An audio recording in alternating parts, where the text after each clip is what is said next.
नमस्कार, दिन भर की बड़ी खबरों में आपका स्वागत है। मैं हूं श्रुति चौबे आपके साथ। आज के बुलेटिन में देखेंगे पूर्वी चंपारण में विश्व के सबसे बड़े शिवलिंग की स्थापना, जानेंगे कौन बड़े नेता हुए शामिल। साथ ही देखेंगे नीट की छात्रा हत्याकांड में क्या है नया अपडेट, जानेंगे नीतीश कुमार के समृद्धि यात्रा के दूसरे दिन के बारे में। लेकिन उससे पहले नजर डालते हैं आज की सुर्खियों पर। जहां आस्था ने रचा इतिहास, पूर्वी चंपारण में विराट शिवलिंग की प्रतिष्ठा, बदलते बिहार की पहचान। पटना नीट छात्रा केस, 2 घंटे तक दरिंदों से लड़ती रही छात्रा, पोस्टमार्टम में रेप के बाद मौत की पुष्टि। किताबें छूटी, जिम्मेदारियां थोप दी गई, मुजफ्फरपुर में हर महीने 250 नाबालिग लड़कियां गर्भवती। फार्मासिस्ट भर्ती विवाद खत्म, बिहार में 2473 पदों पर नियुक्ति संभव। बिहार में ड्रोन पुलिसिंग की शुरुआत, अब हवा से होगी अपराध पर नजर। तो ये थी आज की सुर्खियां। आइए बात करते हैं बड़ी खबरों की। बिहार के पूर्वी चंपारण में आज आस्था और इतिहास का अद्भुत संगम सामने आया है। केसरिया के पास बन रहे विराट रामायण मंदिर में दुनिया के सबसे बड़े शिवलिंग की स्थापना हो गई है। यह केवल एक धार्मिक आयोजन नहीं, बल्कि पद्मश्री आचार्य किशोर कुणाल के सपने और संकल्प के साकार होने की कहानी है। आइए देखिए पूरी खबर। बिहार के पूर्वी चंपारण में आज इतिहास रचा जा रहा है। पटना से करीब 120 किलोमीटर दूर केसरिया के पास केथवलिया में निर्माणाधीन विराट रामायण मंदिर में आज 17 जनवरी को दुनिया के सबसे बड़े शिवलिंग की स्थापना हो रही है। लेकिन यह कहानी केवल एक शिवलिंग की नहीं, यह एक सपने की कहानी है, एक संकल्प की कहानी है। यह सपना था पद्मश्री आचार्य किशोर कुणाल का, एक पूर्व आईपीएस अधिकारी जिन्होंने रिटायरमेंट के बाद धर्म और समाज सेवा को अपना जीवन समर्पित कर दिया। पटना के महावीर मंदिर के पुनर्निर्माण से लेकर महावीर कैंसर संस्थान, महावीर वात्सल अस्पताल जैसी 9 चैरिटेबल संस्थाओं की स्थापना करने वाले आचार्य कुणाल का सबसे बड़ा स्वप्न था विश्व का सबसे बड़ा विराट रामायण मंदिर। 20 जून 2023 को उन्होंने इस मंदिर का शिलान्यास किया। उनका संकल्प था कि सबसे पहले इस परिसर में भगवान शिव के विशाल शिवलिंग की स्थापना हो। दुर्भाग्यवश 29 दिसंबर 2024 को हार्ट अटैक से उनका निधन हो गया, लेकिन उनका सपना, उनका संकल्प आज साकार हो रहा है। यह कोई साधारण शिवलिंग नहीं है। तमिलनाडु के महाबलीपुरम स्थित पट्टिकाडु गांव में एक ही विशाल काले ग्रेनाइट पत्थर को तराशकर पिछले 10 वर्षों में इसे तैयार किया गया। शिल्पकार लोकनाथ और उनकी टीम ने अद्भुत कौशल से इस 33 फीट ऊंचे और 210 मीट्रिक टन वजनी शिवलिंग को गढ़ा। इसकी खासियत यह है कि सहस्त्रलिंगम है, जिस पर 1008 छोटे शिवलिंग उकेरे गए हैं। इस अद्वितीय कृति को बनाने में करीब 3 करोड़ रुपए का खर्च आया। पिता के सपने को पूरा करने की जिम्मेदारी संभाली सायन कुणाल ने। महावीर मंदिर न्यास के सचिव और बिहार राज्य धार्मिक न्यास परिषद के सदस्य सायन कुणाल ने पिता के इस ड्रीम प्रोजेक्ट को आगे बढ़ाने का बीड़ा उठाया। उनके नेतृत्व में शिवलिंग के निर्माण, परिवहन और स्थापना की पूरी प्रक्रिया को सुनिश्चित किया गया। महावीर मंदिर न्यास की पूरी टीम ने इस परियोजना की निगरानी की ताकि निर्माण और स्थापना पूरी शुद्धता और परंपराओं के अनुसार हो। 21 नवंबर 2025 को महाबलीपुरम से विधिवत पूजा पाठ के बाद इस विशाल शिवलिंग को 96 पहियों वाला विशेष ट्रक पर रवाना किया गया। तमिलनाडु, आंध्र प्रदेश, महाराष्ट्र, मध्य प्रदेश, उत्तर प्रदेश से होते हुए करीब 2500 किलोमीटर की यात्रा, करीब 45 दिनों का सफर। रास्ते भर हर शहर, हर गांव में श्रद्धालुओं का सैलाब उमड़ पड़ा। लोग हाथ जोड़कर खड़े हो गए। जय जयकार से वातावरण गूंज उठा। जब यह शिवलिंग बिहार की सीमा पर केसरिया पहुंचा तो जो दृश्य देखने को मिला वो अविस्मरणीय था। 4 और 5 जनवरी को यह शिवलिंग गोपालगंज पहुंचा। यहाँ 2 दिन तक यह रुका। इन 2 दिनों में हजारों श्रद्धालु दर्शन और पूजा अर्चना के लिए उमड़ पड़े। बिहार के मंत्री अशोक चौधरी और सायन कुणाल ने विधिवत पूजा की। जेसीबी मशीन से पुष्प वर्षा की गई। पूरा गोपालगंज भक्तिमय हो गया। श्रद्धालुओं ने कहा, यह केवल पत्थर नहीं, यह आस्था का प्रतीक है। और आज 17 जनवरी माघ कृष्ण चतुर्दशी, वो पवित्र तिथि जब शास्त्रों के अनुसार शिवलिंग पहली बार प्रकट हुआ था। आज सुबह 8:30 बजे से विधि विधान शुरू हुआ। काशी समेत देश के विभिन्न हिस्सों से आए विद्वान पंडितों के नेतृत्व में पीठ पूजा हो रही है। कैलाश, मानसरोवर, गंगोत्री, यमुनोत्री हरिद्वार, प्रयागराज, गंगा सागर, रामेश्वरम, सोनपुर 8 पवित्र स्थलों से लाए गए जल से महाभिषेक होगा। समस्तीपुर की सांसद शांभवी चौधरी और उनके पति सायन कुणाल यजमान के रूप में बैठे हैं। हेलीकॉप्टर से पुष्प वर्षा होगी। मुख्यमंत्री नीतीश कुमार, उप मुख्यमंत्री सम्राट चौधरी समेत प्रदेश के कई बड़े नेता इस ऐतिहासिक अवसर पर उपस्थित हैं। विराट रामायण मंदिर जो 2030 तक पूरा होगा, 1080 फीट लंबा, 540 फीट चौड़ा, 270 फीट ऊंचे मुख्य शिखर के साथ दुनिया का सबसे बड़ा मंदिर बनेगा। 18 शिखर, 22 उप मंदिर और अब विश्व का सबसे बड़ा शिवलिंग। लेकिन यह मंदिर केवल आस्था का केंद्र नहीं बनेगा, यह बिहार के लिए एक नई सुबह लेकर आएगा। जिस तरह कंबोडिया का अंकोर वाट, थाईलैंड का वाट फ्रा केव दुनिया भर से पर्यटकों को आकर्षित करते हैं, वैसे ही विराट रामायण मंदिर के बिहार को विश्व के धार्मिक पर्यटन के मानचित्र पर स्थापित करने की प्रबल संभावना है। केसरिया, केथवलिया और आसपास के क्षेत्रों में रोजगार के अवसर पैदा होने की उम्मीद है। होटल, रेस्टोरेंट, परिवहन, सैकड़ों परिवारों की आजीविका से यह मंदिर जुड़ सकता है। स्थानीय अर्थव्यवस्था को गति मिलने की संभावना है। बिहार की धरती जो बुद्ध और महावीर की तपोभूमि रही है, अब राम और शिव की भव्यता से भी गूंजेगी। आचार्य किशोर कुणाल का सपना आज साकार हो रहा है। यह केवल पत्थर की स्थापना नहीं है, यह बिहार के गौरव की, विकास की और करोड़ों लोगों की आस्था और आशा की प्रतिष्ठा है। इस विराट रामायण मंदिर के बारे में आपकी क्या राय है, हमें कमेंट सेक्शन में जरूर बताएं। पढ़ाई, सपने और भविष्य संवारने की उम्र, लेकिन हकीकत इससे बिल्कुल उलट। बिहार के उत्तर हिस्से से एक ऐसी तस्वीर सामने आई है जो सोचने पर मजबूर कर देती है। यहाँ किताबों की जगह नाबालिग लड़कियों की गोद में बच्चे आ रहे हैं। सरकारी आंकड़े बाल विवाह और किशोर गर्भ व्यवस्था की भयावह सच्चाई उजागर कर रहे हैं। आइए देखिए पूरी खबर। उत्तर बिहार, खासकर मुजफ्फरपुर जिले में बाल विवाह आज भी एक बड़ी सामाजिक समस्या बना हुआ है। सरकारी आंकड़ों के मुताबिक यहाँ हर महीने औसतन करीब 250 नाबालिग लड़कियां गर्भवती होती हैं। इनमें सबसे ज्यादा 15 से 19 साल की किशोरियां शामिल हैं। यह आंकड़ा साफ बताता है कि बाल विवाह रोकने के तमाम दावों के बावजूद हालात में खास सुधार नहीं हो पा रहा है। डॉक्टरों और स्वास्थ्य विशेषज्ञों का कहना है कि कम उम्र में गर्भधारण किशोरियों के लिए बेहद खतरनाक होता है। इससे अनीमिया, कुपोषण, जटिल प्रसव और माँ बच्चे दोनों की जान को खतरा बढ़ जाता है।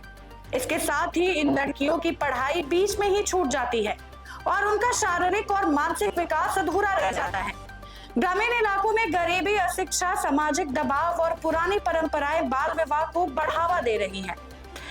शादी के कुछ ही महीनों में किशोरियों पर मां बनने का दबाव बनाया जाता है, जिससे उनका बचपन और भविष्य दोनों छिन जाते हैं। हालांकि प्रशासन और समाज कल्याण विभाग बाल विवाह रोकने के लिए लगातार अभियान चला रहे हैं, लेकिन जमीनी स्तर पर इसका असर सीमित नजर आ रहा है।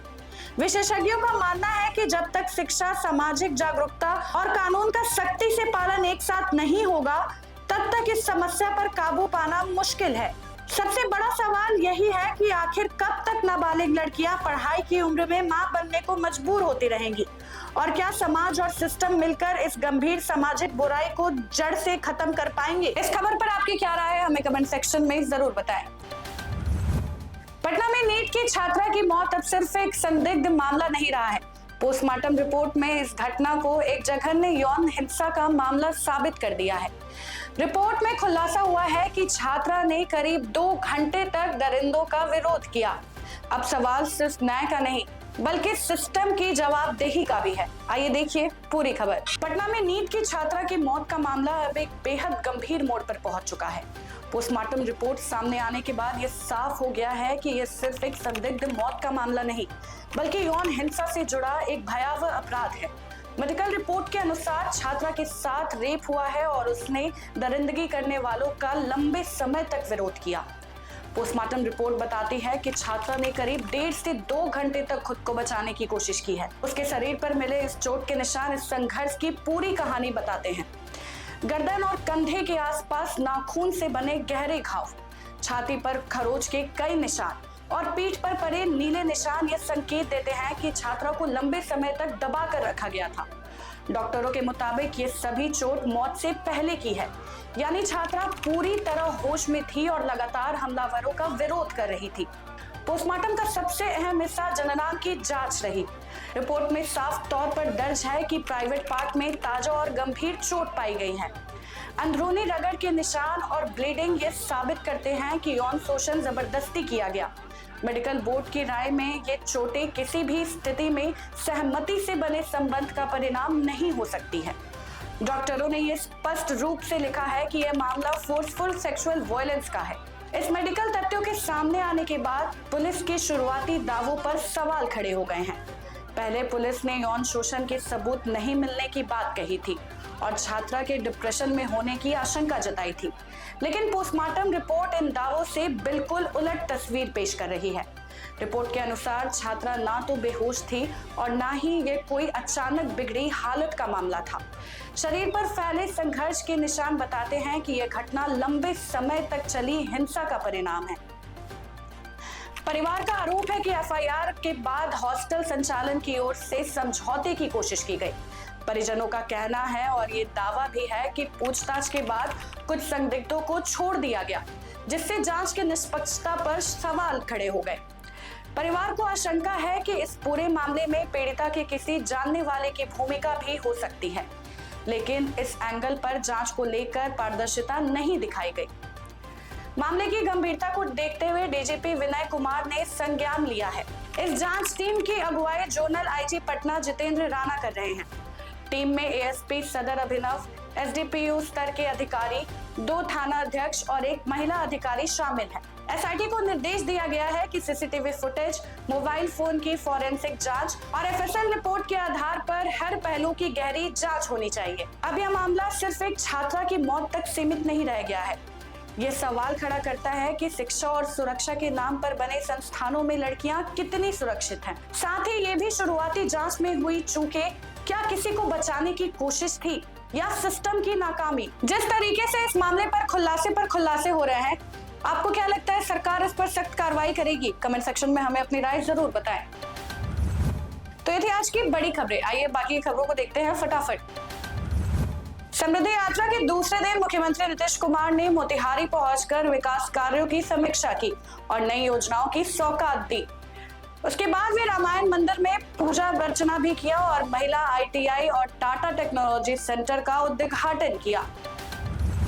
पटना में आरजेडी कार्यालय के बाहर पोस्टर लगाकर लालू प्रसाद यादव को भारत रत्न देने की मांग की गई है। पोस्टर में उन्हें गरीबों का मसीहा बताया गया है और केंद्र सरकार से सम्मान देने की अपील की गई है। यह मांग मुख्यमंत्री नीतीश कुमार को भारत रत्न देने की चर्चा के बाद सामने आई है, जिससे सियासत फिर गर्मा गई है।